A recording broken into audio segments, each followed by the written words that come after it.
what I do. Like I can make funny faces. Or do other people see me? Welcome to Both Sides Now, featuring the unconventional duo, Dr. Shirley and medium Kelly White. Two perspectives, one world. This is Both Sides Now.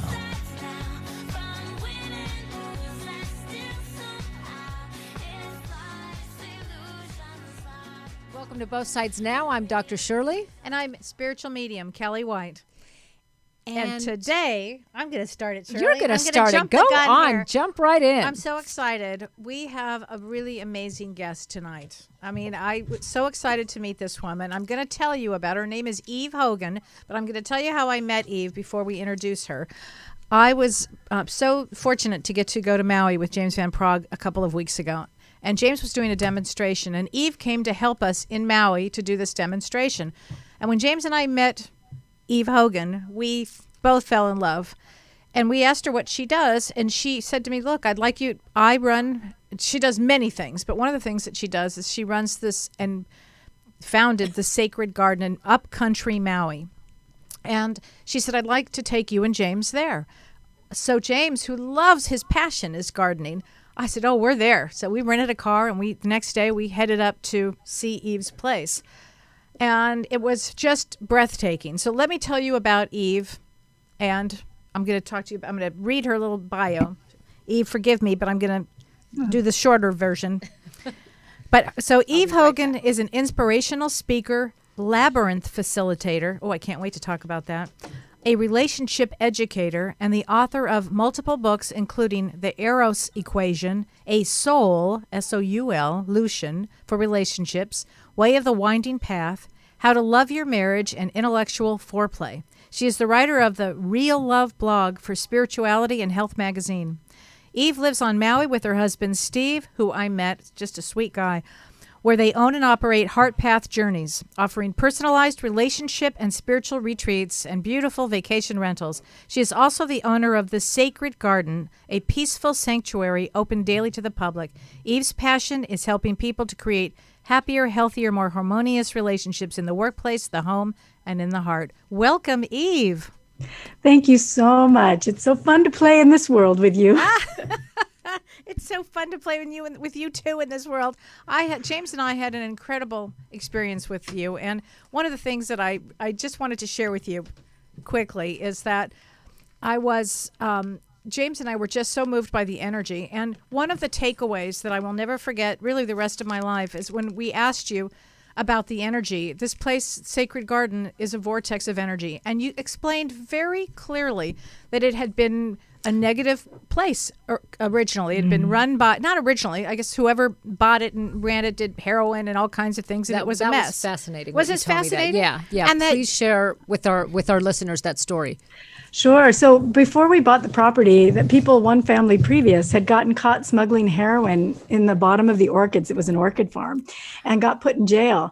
And the energy of that kind of activity was caught in the greenhouse, such that when I walked in there, it would give me goosebumps, and not the good kind, like the chills and creepy kind. Yeah. But actually the property has a really long history of that kind of behavior. There's a cave on the property that it reportedly had a still during the Prohibition.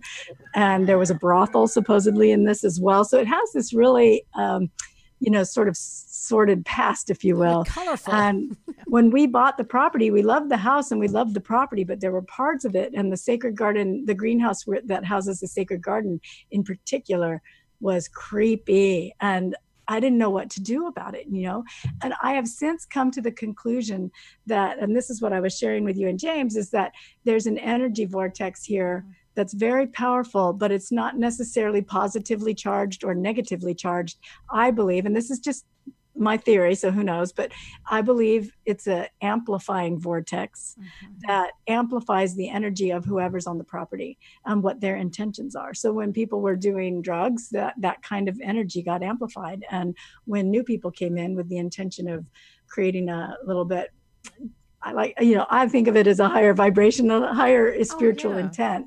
The energy just came right along and everything started shifting here in a really big and beautiful way. And what I was so moved at is you said to me that you would, with everything you pulled out, with each handful, you would say love. You would put love, love, love into the earth, into the ground.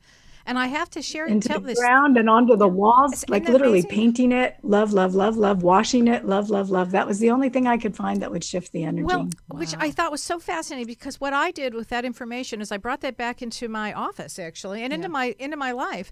And so for all my clients, that we're all vortexes of energy, really. Mm-hmm. And so for all of us can do the same thing, but particularly for my negative people, I would say you are amplifying negativity. But if you place love in there and love, love, love, you can actually shift your own energy, your own vibration easily by that.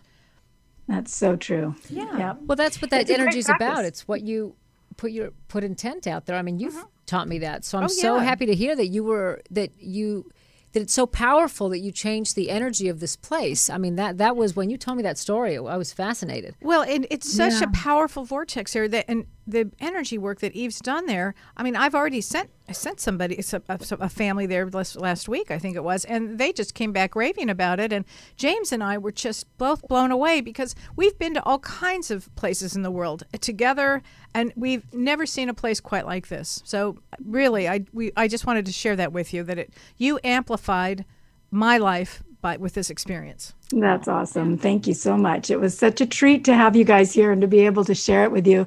And we do have vacation rentals on the property, and some of them had that same problem. We actually bought the property adjacent, and several I don't know what exactly all went down there, but it had been also a very heavily drug infested property, I guess you'd say. And the energy there was really kind of haunted feeling and dark. And so had to do the same thing in those properties as well, and really go through every house, every cottage, every corner of the property, and just keep bringing the love in. Wow. That's great. That's great. Now, just for the people that are viewing, we have Thomas, who is our new wonderful engineer. Hello, everyone. And he's trying to get everything situated. We kind of threw this on him. So I don't see us on Facebook Live just yet. And I want to make sure that we're... From my end, I think we got it fixed. Okay. So I am... But people can let us know, I suppose.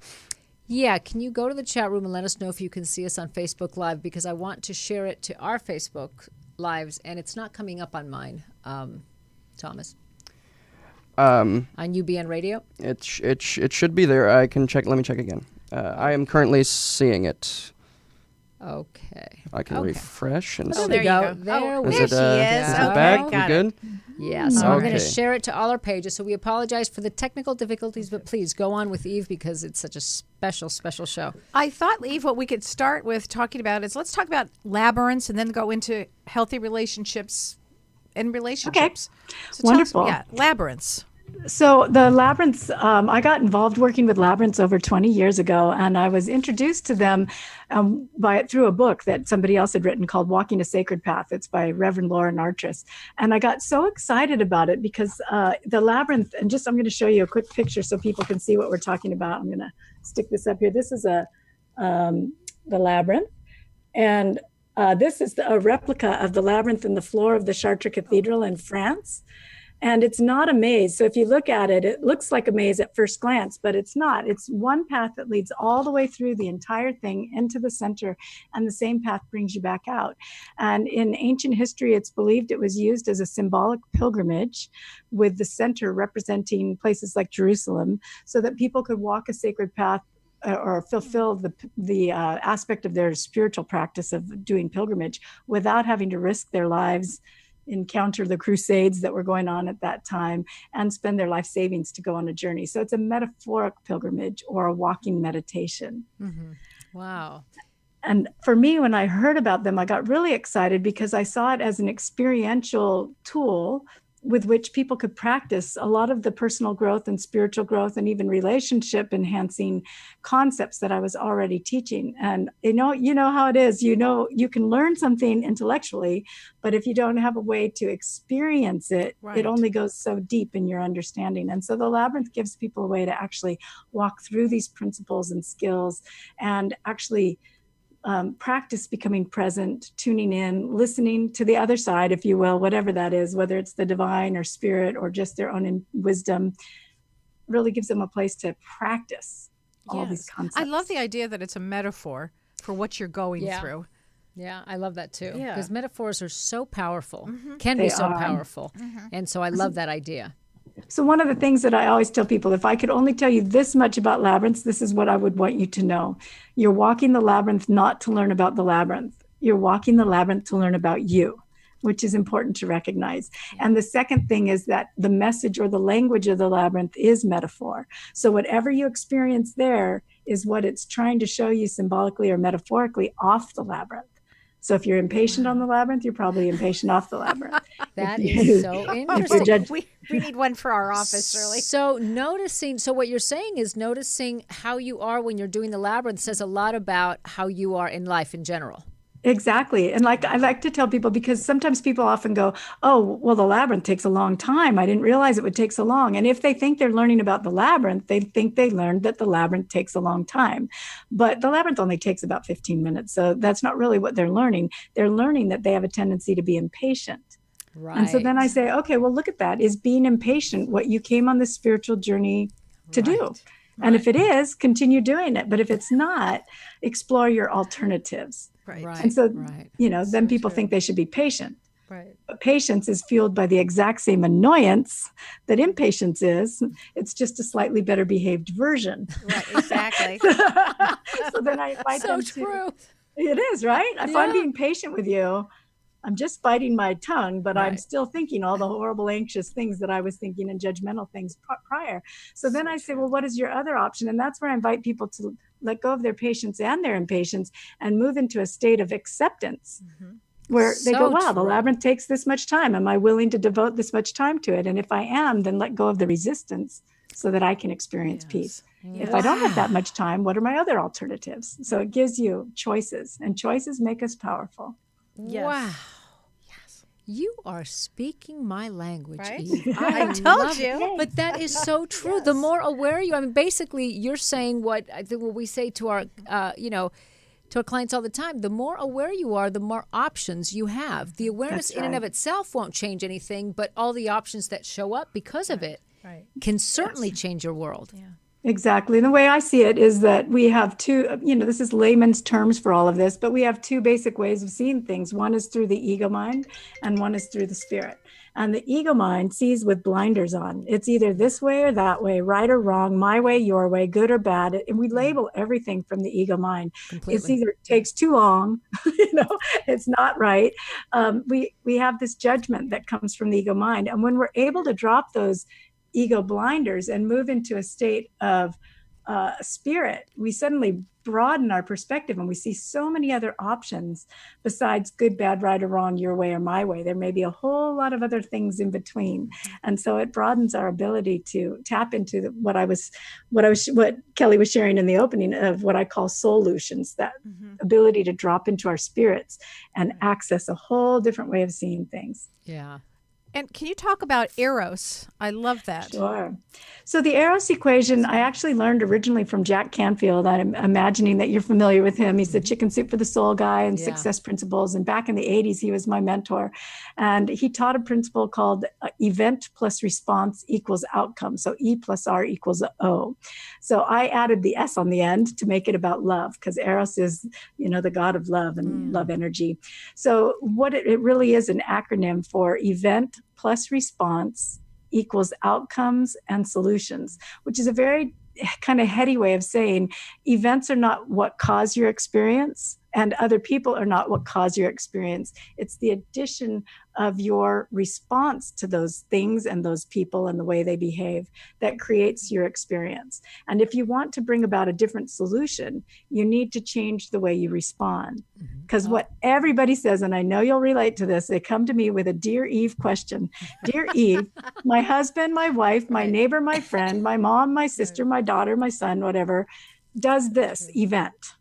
And it's causing me to feel bad, which is the outcome. Right. How can I get the event to change so that I can feel a different outcome. And I take away that blinder and say, your neighbor's doing this, or your husband or your wife or whoever, and you're responding to it in such a way that's causing you to feel the outcome you feel. How can you change your response so that you experience a solution that you want? And so it's putting responsibility back into our equation, because that's the only place we have any power. Trying to change other people, trying to change events, trying to change circumstances, trying to change things that have already happened. You just can't, but you can change how you respond to it. So the Eros Equation is both my book on the subject, but it's also a really practical tool for taking your power back in relationships, whether those relationships are with life, with coworkers, with friends, family, lovers, sweethearts, whatever. That's wonderful. Thomas, can you put up some copies of her books on top so people can see? I can hold them if it makes life easier, Thomas. Here's I have one. Yes. No, you got it too. But, or you know what, Eve, how about, actually, you know, we have your website on, so people can go to your website and look at all the books that you've written. Thank you. Yeah. Thank you so much. That's really sweet. So yeah, I found the Eros Equation to be that recipe that people need.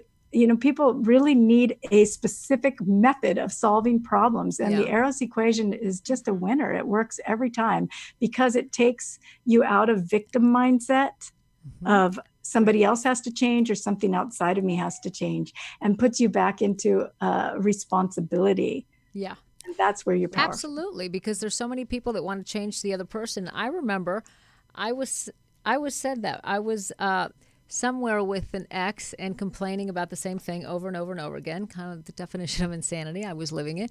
And someone actually just walked up to me and said, you know, either you accept him for who he is or you walk away. But this fighting against what's there. Right. And those words, rang so true that, a week later we did break up. But because I sat and I thought about it. Do I want to accept this behavior? And there were some things that just, what do they call them? Deal breakers. It's such an important thing. I mean, that's exactly it. We spend most of our lives, or a lot of, the couples that come in to see me spend so much time wanting to change each other as opposed to either accepting what's there and coming to agreements. I'll do this for the relationship. What will you do for the relationship? And then it's a negotiation. And then all of a sudden it reduces so much stress and they can be happier with each other. And it's that's so true. And I love when you talked about the self-observation. Can you talk about that with this? Sure. I think it's so important with relationships to learn this one. Yeah, it is. And to me, I have what I call 6 essential life skills, and self-observation is the third of those. Oh, okay. But I think if you forget all other ones, like if you knew nothing else, self-observation can change your world. And it's that mindfulness practice. It's kind of a buzzword now of, being mindful. But the reason it's so important is because when we practice self-observation, it causes us to become self-aware. And when we're self-aware, it puts what we're doing out in front of us where we can see it. When we see what we're doing, instead of just doing it unconsciously, we suddenly realize that we have choices. Yeah. And when we have choices, we become powerful, we become responsible, and we become powerful. So one of the things that I'm always really trying to explain to people is what we do when we're not being mindful is we're letting our ego run the show. Yeah. Somebody, and this is the way I'd put it, if you don't mind me just going into this for a second. Please do. The way I look at it is that if we were all ships on the ocean, the ego has one job and one job only, and that is to be the little guy up on the mast or on the front of the boat looking out for icebergs. The ego's job is solely about protecting us, and its job is to look out for danger. And when it sees something that doesn't look right or feel right, the job of the ego is to yell, "Iceberg!" as loud as it can. That is supposed to awaken the captain, or make it the captain aware, who then looks and evaluates whether it actually is an iceberg or whether it's a cloud on the horizon or another ship or whatnot. And then the captain knows how to navigate and adjusts the course to avoid the iceberg. The problem is, and the captain is the equivalent of the spirit. So the problem is that when the ego yells iceberg and looks down and there's not an awakened spirit at the helm, then the iceberg guy, the ego, runs and grabs the wheel and starts screaming, "Iceberg, iceberg, iceberg," and drives erratically right into the iceberg while expecting the iceberg to move. while expecting the other person to change, while expecting circumstances to change. And what we want to do is get the spirit back in charge, because spirit knows what skills we have, what resources, what tools, where we want to go, how to operate the ship. And so the reason mindfulness or self-observation is so important is because if we are not being observant, if we're not being mindful, the ego will be running the ship, and we will crash into icebergs every time. Every time. Yeah. Wow. What a wonderful metaphor. I was just thinking that. Right? Yeah. Well, you know, when you think about it, the ego wants to protect us, but everything it comes up with to protect us is the wrong solution. So the ego's great at seeing problems. It's terrible at solving them. So if you look at, you know, somebody cuts you off on the road and the ego yells, danger, of course, it's not good. This person just cut you off. But what the ego tells you to do is speed up, flip them off, give them hand gestures, honk, you know, tailgate them, all behaviors that will actually could cause you to get killed because the other person may retaliate, slam on their brakes. Spirit, however, goes, whoa, danger, back off, get away from this person, report them, pray for them, you know, turn a different road, all things that actually will protect you and potentially them, whereas ego is all things that will get you into harm's way. Yeah. So, it is such a great way to do that. And I think that we also need to understand that the ego was created given our childhood environment, you know, our childhood experiences and the traumas and the unresolved, you know, the unhealed wounds. And so it's so important to see that, kind of as you explain the labyrinth, to see my reactions as how I possibly, you know, experienced my environment when my brain was developing. From 0 to 5 usually is when it develops, and what I need to work on, what I need to heal. Because I think until we heal those wounds, the ego has a tendency to take over, you know, all the time, because we're just trying to protect ourselves from an old threat, not a threat in the here and now, which is why mindfulness and being in the here and now is so important. Here and now, So one of the ways I like to look at that is that when we were younger, and that could be yesterday, our ego mind makes meaning out of things that it sees and observes and experiences. So say mom and dad split up when we're 6 years old. And the ego goes, wow, dad's leaving? Why? Dad's leaving me, which isn't the truth. Dad was leaving mom. Yeah. And the other thing it makes meaning of is, if I were a better kid, that wouldn't have happened. Or mom and dad don't really love me. We make meaning that's not accurate. Mm-hmm. And that's where the wounding comes in that you're talking about, Shirley. And my observation is that we then operate with a belief system that the meaning we made as a 5-year-old was accurate, and it is often not. Absolutely. And so we make up the belief that we're not lovable when that had nothing to do with it, or that mom or dad didn't care about us. That wasn't the truth. They were stressed about something completely different. And so that meaning is what we need to become mindful of. And when we practice self-observation and see even what our beliefs are, what stories we're telling ourselves, we suddenly see that's a belief window that we are looking out at the world through, and it's not accurate. So when we change that belief, we change our behavior. Absolutely. It's taking that moment of pause, you know, that is so important, because you're absolutely right.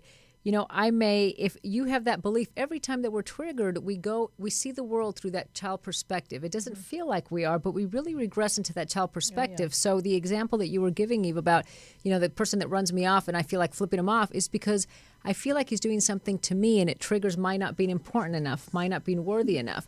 But if you take a moment to kind of sit back, it has nothing to do with me. Okay. It's been done to me, but I don't know what that person is going through. He or she doesn't know me. And so that's where you can kind of come from the adult perspective and do what you're suggesting, Eve, is still do what you need to protect yourself, but move out of the way, you know, send some love your way, send some love their way. And it's so much more, puts you so much more at ease than that belief, you know, this is just another example of how I'm not worthy enough that this person did this to me. It's a funny thing, because it's just a simple, you know, somebody flipped you off, because, I mean, I cut people off all the time, not intentionally. just run around the road. I have a lot on my mind, and whenever people are always like, fuck you, and blah, blah, blah, and it cracks me up. I don't know, I just think it's funny. I just keep driving, you know. But some people really get upset, Well, I don't even think about it. Because if they're... I know it's not about me. Oh, maybe right. it is. Well, you triggered something that's not necessarily about you, but they just got triggered and they went into that child perspective, that view the world from those beliefs that they made. So it's such an important thing. And taking the time and taking a step back and letting time... It will come up. What triggered will show up, and that's how you can start to heal those wounds. And you can see it with things even like cell phones. So we all have these cell phones, and we text message somebody, and they don't respond. And we start telling ourselves that triggers stories. so many people. Well, don't they care about me? Am I not important? Why are they not writing to me? What are they doing instead? They're ignoring me. They're postponing answering. Like, we make up all these stories. We make meaning about what it means. It may not mean anything. They may be driving. Their cell phone may be dead. They may not have been able to look at it, and 500 other things happen. Like, who knows? But we make up these stories, and we react based on our beliefs. Our beliefs drive our behavior. Completely. And so it's really important for us to become self-observant and say, what did I just choose to believe? And this is the work of Byron Katie. She says, is it true? Is it even true? And we freak out about stuff that's not even true. So true. Yeah. Very true. Einstein said you can't solve problems from the same kind of thinking that created them. When I first heard that, I went, oh, that's interesting. What's that mean? But I started looking at it. And if we create problems from jealousy, or like you were talking about, a wounded childhood or a wounded sense of self-worth, we perceive everything through that window of belief. Yeah. And if we want to solve it, we have to tap into a different part of ourselves. And that's where those soul-utions come in, tapping into our soul that is whole, complete, has no self-doubt, and knows a bigger picture. And when we can tap into that, we're able to handle all of the other dramas and love dramas and money dramas and jealousy and all those things that we get triggered by on the ego level, with a grounding in who we really are and a skill set that we need to bring to it.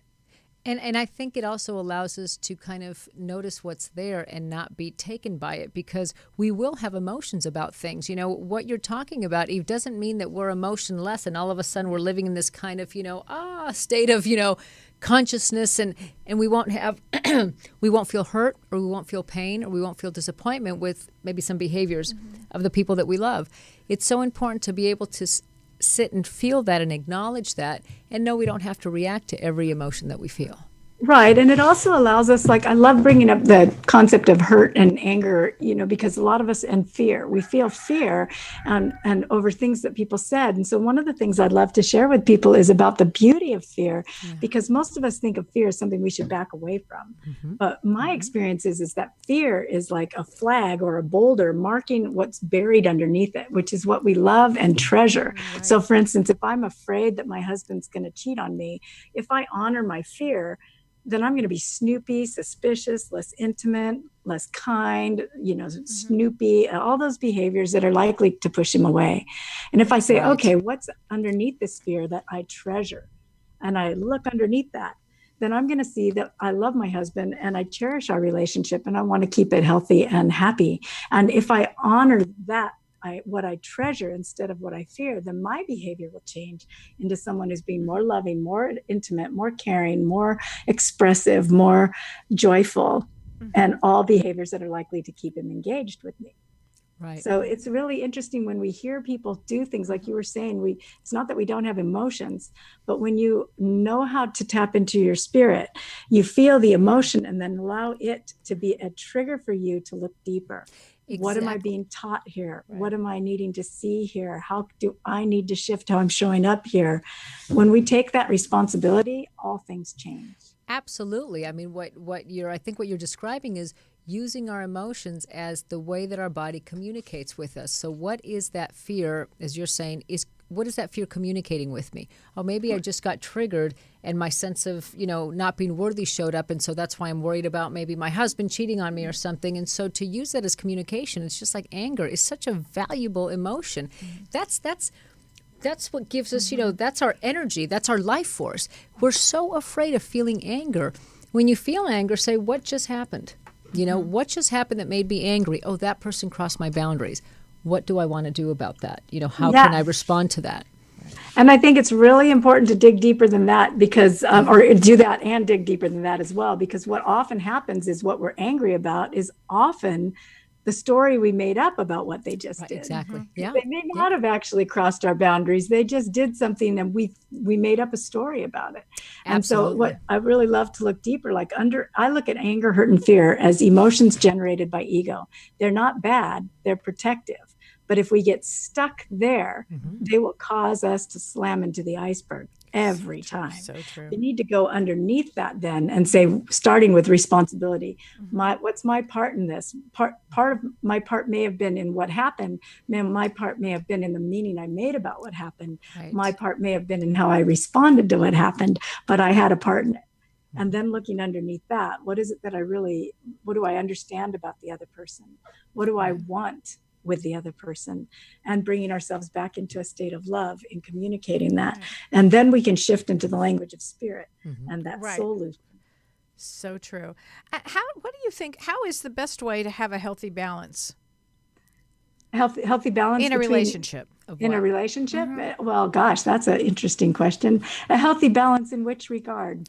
Well, if you're getting triggered, and the other person is getting triggered and you want to go deeper and deeper.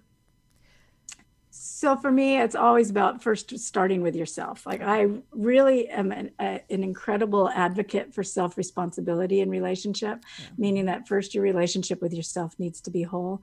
And of course, you can't do it, necessarily prior to being in relationship because you may already be in relationship. But what I find is that people either come into relationship, two halves trying to create a whole, which creates an HOLE that everything falls through instead of a WHOLE. Right. Or they come together and then they merge into one. And this is problematic too, because if either one side goes away or the other person goes away, whether they die or they leave you or they cheat on you, we bleed out. Right. And we don't have a sense of self anymore. And my feeling is that we need to come together in relationship like a link, where this is one person, this is the other person, and that piece in the middle is that strong link, but both individuals are still there and whole. Right. And so to achieve a healthy balance, in my experience, one must do the personal work to create a healthy relationship with themselves. We have to learn to love ourselves. I know it's so cliche, but we have to learn to love ourselves, because if we don't believe that we are loved and lovable, we won't believe somebody else loves us. And when we don't love ourselves, we allow people to treat us pretty horribly because we think that's all we deserve. And so the first step is always that personal responsibility piece, and then being mindful, aligning with what you're trying to create. So I told you about the 6 essential life skills. I'll just give you a couple of them real quick. The first one is remember who you really are, which in my experience is that soul essence, that spirit essence. And, that has to be preceded by figuring that out. So that's another conversation that, remembering that you are spirit, you are not the ego, you are the captain, you are not the guy who looks for danger. You're not the reactive danger guy. You're the spirit who knows how you've got this. Your spirit's got this. And the second one is to identify your target. Like, what is it that you're trying to create? Because when we know who we are and what we're trying to create, then when we practice the third one, which is self-observation, we can see, are we moving in the direction of what we want, or are we heading toward the iceberg? And this is where it becomes so obvious, but so not obvious at the same time. Because couples come to me and they say, we want to have a healthy, harmonious, loving relationship. That's their target. But what they're doing, what they're saying, or even what they're thinking is leading toward the iceberg. And so a lot of what we need to do in order to have balance, Kelly, in my experience, is to bring ourselves back into alignment with who we are. I call it recalibrating with who we really are, and keeping an eye on what we're trying to create and aligning our words, thoughts, and actions in that direction. And that that's it in a nutshell, but it's actually that simple. It becomes one breath, realign, and choose words. Yeah, I used to say, and choose words, thoughts, and actions that are in alignment with who you really are. But now I'm actually coming to the experience that when we truly surrender to our spirit knows what to say, and we don't even have to think about it. It will spew out the perfect thing to say if we know who we are and we know what we're trying to create. But what we all do is let the ego run the ship, and it spews the exact opposite. Yeah. I think that's beautiful. I think what you're describing is being in the flow, being in, when I'm in the room with people, when I'm, as you're saying, grounded and being myself, it just flows. Yes. And I don't even have to think about it. And sometimes I go, wow, what? That Who just came was out of my that? mouth. Right. Who was that? Because I wasn't thinking, Right. So, but that's exactly it. Yeah. So it's really an important skill set, is to take that time to figure out who we really are. And one of the things I love is that whether I'm in front of 500 people or 2 people or 1 person, when I say call out the words that you would use to describe your soul, they all say things like compassion, loving, playful, friendly, understanding, joyful. These beautiful words. Nobody ever says jealous, angry, bitchy, controlling, full of self-doubt, depressed. Nobody ever uses those words. So when we really just even take that moment to ask ourselves, who am I really? We already know. All those other words are the words of the ego mind. And the ego mind is not the bad guy. It's trying to protect us, but we need to start letting what our ego tells us to do to be one hypothesis, or what it tells us the meaning is. Oh, they don't care about me. Well, that's one hypothesis. Let's look at that and see if it's true. Right. That's absolutely true. And we can, because as you're saying and you're stressing so much, it's so true that the ego is there to protect us. We can thank the ego for doing its job, and let the ego know that you don't have to overdo it or be on overdrive. Let me, but thank the ego for doing its job, because that's what it's supposed to do. You're right on the money, Dr. Shirley. The minute your ego knows that the spirit's in charge, it backs off. So when you say, thank you so much, I've got that, then it goes, oh, well, okay.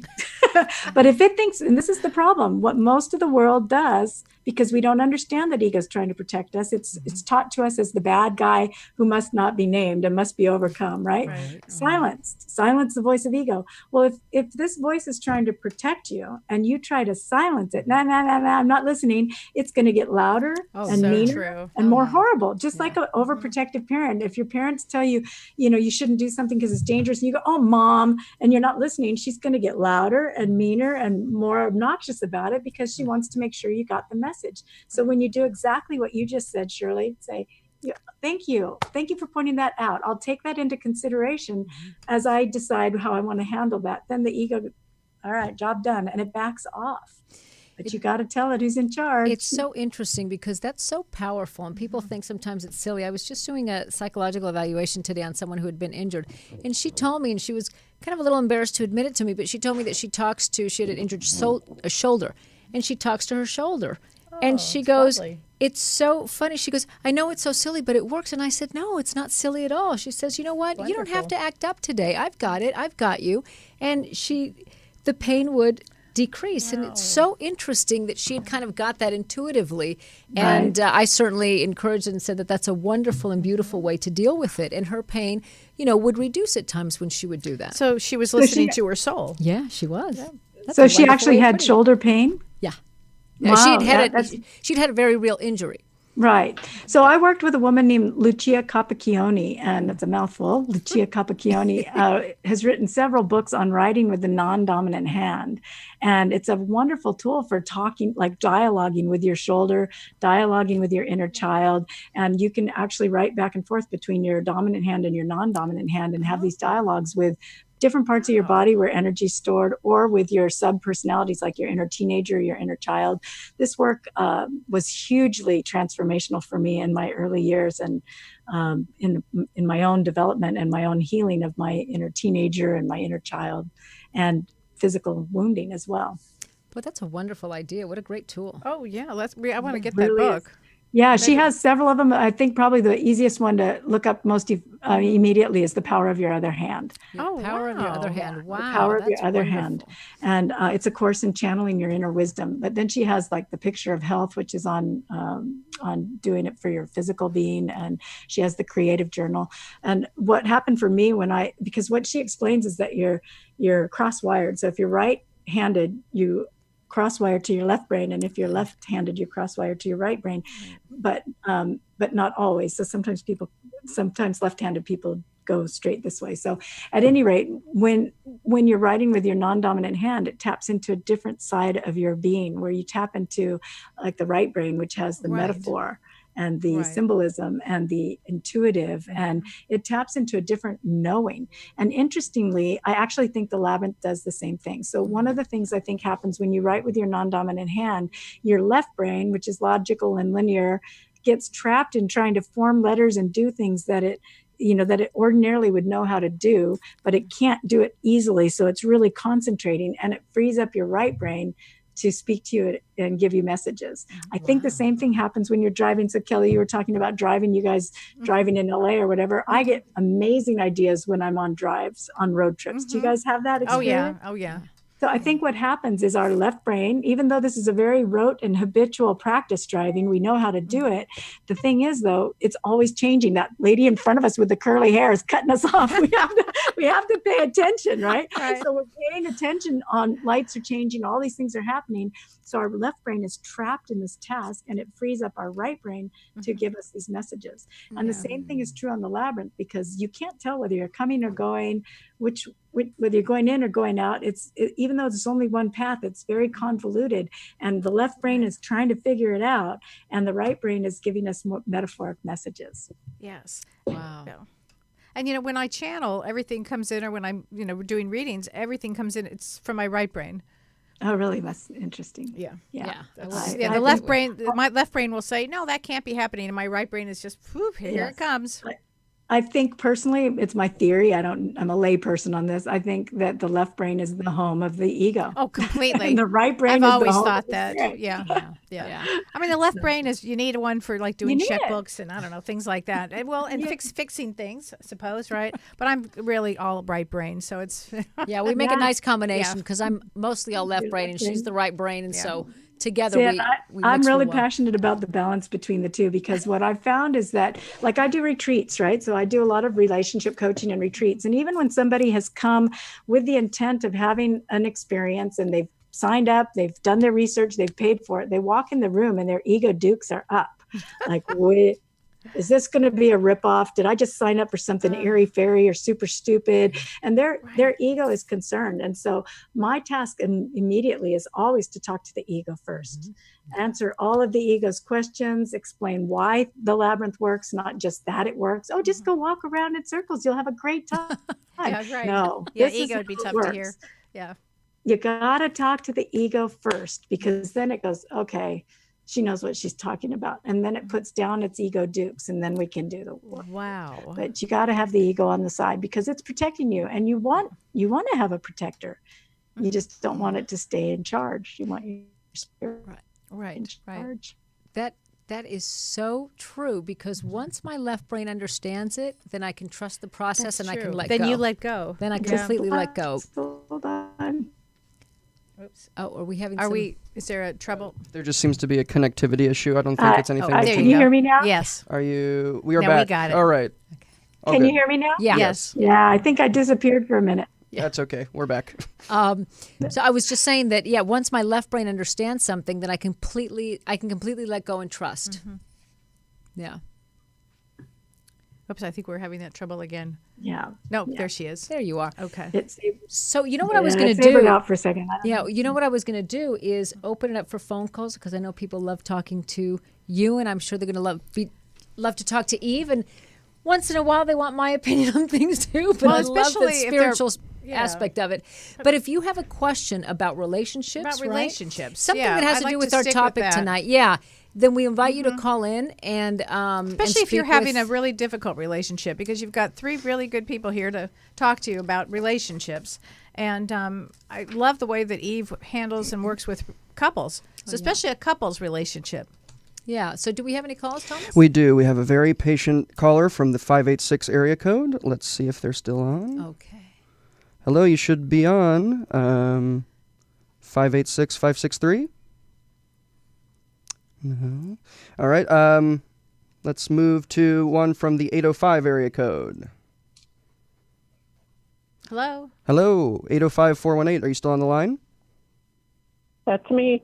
Hi, welcome. Can you tell us your name? Yes, hello. We want to make sure that your question for us tonight is about relationships, is it? about relationships tonight? Yeah. Wonderful. Thank you. What's your name and where are you calling from? My name is Susie, and I'm from Thousand Oaks. Hi, Susie. My sister lives in Thousand Oaks. There you go. How can we help you tonight, Susie? What's your question for Eve Hogan? What's my question? Yes. Well, since it's relationships, I want to find out why all my relationships seem to disappear out of my life, whether it's family or a marriage or being able to even, I'm in the dating world and I'm having a rough time just getting into a relationship. That's a great question. What am I doing wrong? Well, we're going to talk to Eve about this, but I'm really glad you asked that question. I have so many people that come to see me that this is what they want to know. And I would think, Eve, that it starts with loving themselves. Yeah, I would agree. And that's what I was saying earlier. It always starts with loving yourself. The tricky part is that there's a lot of questions to ask you to find out what's going on, because it may be a different scenario in every relationship. But generally what I've found is that relationships go to hell in a handbasket, if you will, when we operate from ego. And the interesting part is that the ego can show up in a couple different ways. And this is kind of complex. I don't know how much I can go into this, but my experience is we either tend to show up from the ego need for control, and I use this hand gesture for that, sort of a fist, if you will. The ego need for approval, which is, I want you to love me. I need you to love me. And when we start thinking we need the other person to love us, we start operating from a really needy energy that actually repulses them and evokes the opposite, which is the ego need for control. Mm-hmm. So I talk about, and the ego need for control is where we're trying to change the other person. And we all have both, but we tend to attract the opposite. So when you say you're seeing a specific pattern, all your relationships go away, it would indicate to me that you're either always operating from an ego need for control, where you're trying to change the other person or judging them and they're not showing up good enough for you, or you're operating from an ego need for approval, where you're trying to get them to love you instead of just allowing them to love you because you already know you are lovable. And this is what I call the ego magnet. You know how a magnet has two polarized ends? And if you put this opposite ends up, they will repulse each other. If you put, I'm doing that backwards. You put the opposite ends up, they attract, right? If you put the same end up, they will repulse each other. And in my experience, ego is just like a magnet. We have both the ego need for approval at one end, which is that desire to be loved. And we have the ego need for control at the other end of the magnet, which is that desire to love. But we tend to have a home base of one or the other. And so when you see a constant pattern in your relationships, I'd invite you to ask yourself, Susie, do the people who you are in relationship, do they tend to be controlling, or do they tend to be needy? Well, my family is very needy. They're addicts, of course. So I had to detach from them, but just to take care of myself, along with my marriage that failed. That was addiction related. So I divorced him because I couldn't be in that relationship to take care of me. So, what you just said triggers a whole different conversation for me than what you originally called in with, because you originally called in and said that your relationships all leave. At least that's what I heard, that they go away, that they don't stay. But what I heard instead was a really powerful conscious decision to leave the relationships because they weren't good for you. Can you hear the difference in those two? Yeah, I can. My sister made the decision to disown me, so I didn't have a decision in that. My mom died at a young age. I didn't have a decision in that. And my brother and father, I personally detached from them. So it's kind of a little bit of both. Right. However, you can also see, this is one of those things where when our mom dies, especially young, how old were you when she died? 19. Yeah. So that's still young, and we make that story up. We make the meaning, my mom left me, and she might have done something to harm herself in which it feels very personal where she left you. But it also, people die and it's not personal at all. So without knowing more about your story, it's hard to say, but I would invite you to really observe the stories you're telling yourself and see whether they're accurate. Did your mom actually leave you? Or did she die? Well, she was sick, and she was also in an abusive relationship with my father, and he just ran her into the ground. And then she developed lung cancer, and she just refused to fight the cancer and gave up. Yeah, but So she once again, wasn't it's a little leaving bit of you. both. Yeah, yeah. You know, and that's what I would. I guess invite I you to took do. it personally. I understand that. I really do. Well, but I'd invite you to not take it personally, because that's not what your mom wants you to think. I bet that would be Kelly's perspective. I would She's agree. probably listening to your mom. Absolutely. That's exactly It's what I was going to say. interesting, Eve, because it sounds like the mother dynamic of the mother dying is a little bit of both too. Not fighting when you have cancer is kind of, what you were referring to. But go ahead, because I'm interested in what is coming through you. I see a little smirk on your face. Well, your mother is very happy that you're getting this information, and I'm hearing she does want you to love yourself and love. You've had trouble with love because she said that, and she did not abandon you. She's making sure you know that. But her big thing is about, she's showing me a heart and a locket. She wants you to love yourself. And do you have a sister? Because she wants that whole family to start loving themselves. But we can only start with you since you're the one here. So, I mean, with Eve, when we were talking about the observer and observing who you are and what you're feeling, start really getting into that. And the more you put love into yourself, the more love will come to you. Would you agree with that statement, Eve? Yes, Oh, absolutely. of course. Everybody here Yeah, agrees with that. absolutely. Yeah. But I know that your mother wants you to do that. And she's also talking about forgiveness for your father, forgiveness. There was a lot of, there was a lot of drugs and a lot of alcohol and a lot of abuse, the whole scenario. But it's an interesting thing here. You have the ability, by healing yourself, you have the ability to start healing everybody else. Not intentionally. It's just that's the way the energy starts to move. So really I'd really encourage you to keep positive thoughts, positive love. I think of that sacred garden and make yourself a sacred garden. You can do it. Everybody out there can do that. Ingest love. I mean, and all of a sudden people start radiating to you. Your aura switches. Everything starts to change. And I would add to that, Susie, when with your sister, like sometimes, and this goes back to that approval control thing. If you've been in judgment of her, or if she's been in judgment of you, which one can you tell who's been mostly judgmental of the other? She's in judgment of me. She blamed me for the whole family mess. Right. So which I don't take responsibility for. Right. So she's caught in the ego need for control and judgment. But that gets triggered by somebody else's need for approval. So the more you need her approval, the more you'll trigger her need for control. And so this is where it's really important for you to learn those essential life skills I was talking about, of really finding who you really are and holding that knowing of your truth. And as you do that, she won't have anything to trigger anymore. And she will either rise to meet you, or it will just be really clear that your relationship with her is gone into a different dimension, and you don't need to continue trying. It's and that's sometimes painful, but sometimes we just have to move away from the relationship. Yeah. So I would thank you for calling. I get to see her? What was that? Well, you get to see your mother?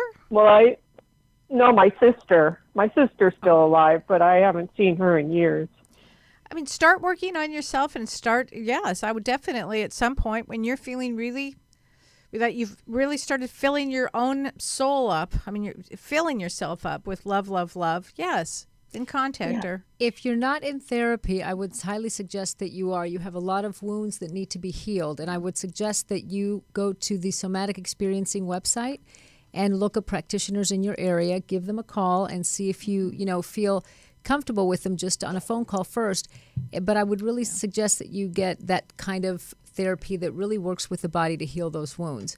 And start there. That's what I would suggest. Somatic Experiencing. We will put it up on our Facebook page. Yeah, go to both sites now, our Facebook page, and I'll make sure that it's up on there. I'll put the website on there so you can just click on that and look for practitioners in your area. There's a lot of wonderful practitioners in your area. But I would suggest with that, to start with that. But thank you so much for calling. We really appreciate it. Yeah, thank you. Thank you. I appreciate everything. Oh, thank you. One of the other things that goes back to that self-observation of what is the story I'm telling myself. I had a young man tell me, my dad left me when I was a little boy, so I have abandonment issues. I'm like, how old were you when your dad left? And he said, I was about 6 months old. I said, well, really? Did your dad leave you? did your dad leave you? And it was his perception that his dad left him. But when he started looking at the truth of that, he realized that his dad actually left his mom. And he was just kind of a byproduct of all of that. And that it wasn't really a matter of dad leaving the child. It was dad leaving a situation. So like with Susie, that invitation to look at the stories that she's making up about these different circumstances, like her mom dying. Did she leave you? Or did she die? It's a totally different story. Yeah, well, and it helps switch the perspective. But I think we can say that for everything. I mean, even the mistakes that I did with my child, I didn't do it to her. I did it to her, but not because of her. Right, and that's a big difference when we take things personal, like what my parents did to me because I was the recipient of it as their child, but they didn't do it because of me. So, when you grow up thinking, oh, I must not be lovable because they weren't there when I needed them or whatever, it was because of their unresolved stuff. So yeah, it was to me, but not because of me. And that sometimes switching that perspective can allow for the healing. I think it doesn't heal it immediately, but it does open it up to begin to heal. Yeah. Well, and that's the space where healing comes in. If you can just change the perspective or open that door just a crack, it helps. Yeah. Well, it's when you suddenly go, well, that was one hypothesis. What's another hypothesis? Exactly. All of a sudden you go, oh, well, that's one hypothesis, but this could be true, and this could be true, and this could be true. And you take that ego blinder down, and all of a sudden you see a whole lot of other possibilities besides this one thing that's the most possibly painful thing we could possibly make up, because that's what we do. Right. And I love that you say that, because that's how I can tell when my, people that I'm working with are beginning to heal, is when all of a sudden there's more than one possibility to something that happens, whereas before it was just the one possibility, and it was completely directly related to me and my unlovability or my unworthiness. Or, it's that very narrow focus, the ego blinders. Yeah. Wow. So can we just do one more call? I know people are so eager to call. Would that be okay with you, Eve? It's fine with me. We have time for one more. All right. Okay. From the 808 area code, you're on the line. Hello? Is that Hawaii? That's Hawaii. Oh, hi. Hi there. Can you tell us your name and where you're calling from? Well, Hawaii, but... It's cute. Iris, actually, from Arizona. Oh, okay. Hi there. What's your name? Iris. Hi, Iris. How can we help you today? Do you have a relationship issue? Yeah, I was just wondering, my mom and my husband don't quite get along so well. My mom's very blunt about things, and it just causes a rift because I'm in the middle, because I'm not choosing a side, or I'm not taking my husband's side necessarily.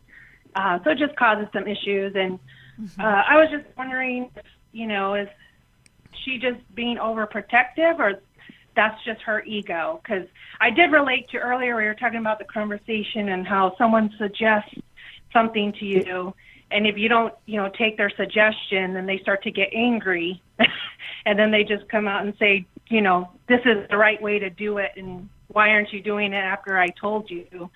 When initially it just came out as a suggestion. So, I don't know what you guys want to jump in, but for me, it's always a really interesting thing to watch when our ego shows up as an ego need for control, which it sounds like your mom is doing. She's trying to protect you. And so she comes up with an ego need for control. But I'm guessing your husband is trying to vie for control also. And when there's two people trying to vie for the same, if you look at a magnet, when it's the two same energies, they repulse each other and they cannot get together. And you, on the other hand, are undoubtedly have an ego need for approval, where you're trying to get your husband to love you and approve of you, and you're trying to keep your mama loving you and approving you. And so you're caught in the middle. I don't know if you ever watched Everybody Loves Raymond, but this was the reality for Raymond. He had a ego need for approval, and Deborah had a need for control. And she was always trying to get him to do what she wanted him to do. And he was always trying to sneak around and do what he wanted, but he always got caught. And, she was always trying to control him. His mom, who lived across the street, had a really strong ego need for control also. And Deborah and the mom didn't get along at all. And that put Raymond in a really difficult situation, because he's trying to get his wife's approval and his mom's approval. And he couldn't, if he made one happy, he made the other unhappy. And that's the situation you're in right now. And so this again goes back to that. At least that's my perception of what you're going through. So this goes back to the necessity to really get solid and clear on who you are and what's right and wrong for you, what your values are, what you stand for, and holding that ground and letting your husband and your mom work this thing out themselves, but not getting sucked into the magnetic energy of trying to get one happy over the other happy, really just looking at what's my truth. Yeah. And when you do that, you'll disarm the ego magnet, and they won't be able to manipulate you anymore, and you're just going to stay where you are. And it takes practice. It sure but does. It's definitely a doable thing, but it definitely takes practice. And I'm guessing, Iris, that you may be empathic. Is that accurate? I would say so, yes. Yeah, because only an empath can be in the middle there, right, where they, really care about this or that because they feel the energy, and that is a real special place to be in. So acknowledge the fact that you're empathic, and look up all the traits of an empath, because that actually will help you. And then, as we talked about earlier, really rise above to that. I call it the higher self, but the observant self. Rise above that and really observe how you're feeling, observe what they're doing. And I'm an empath, and I've had to really practice and practice and practice not to take on other stuff. It's a practice. Mm-hmm. And I've been caught in the middle between mothers and husbands, and you name it, I've been caught in the middle. So you can do it. Just rise above. You can do it. Pull yourself out of the middle. Yeah. And one way to do that is by setting clear boundaries. Yep. Yeah. Mm-hmm. Yeah. It goes back to the Eros equation too, because when you go back and say, okay, my mom is being this way and my husband's being this way, that's the event. How am I responding to that? And what is the outcome from doing that? Mm-hmm. And what can I do differently? And what we'll find is that what we've been doing that contributes to the problem is reacting from ego. Mm-hmm. So what if I took this deep breath and recalibrated with who I really am and chose how to respond to my husband and my mom from that truth? That's a new response that will create a different outcome. Yeah. Yeah. I love that. So thank you so much for Thank calling, you. Iris. Thanks, Iris. Wow. Oh. All right. Thank you.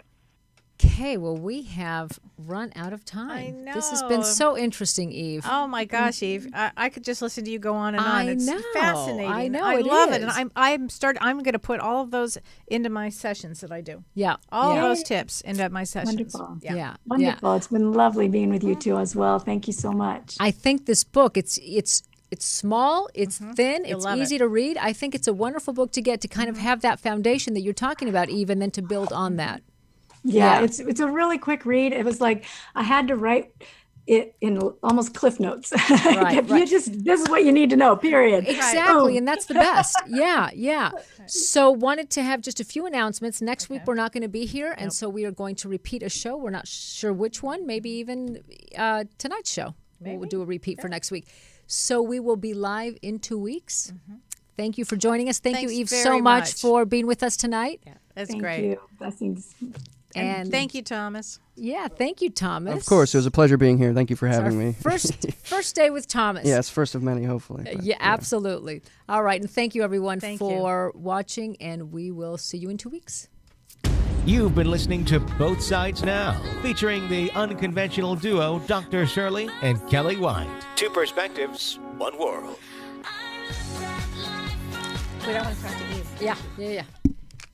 Eve, are you still there? Yeah, I am. Thank you guys so much. That was so fun. Oh my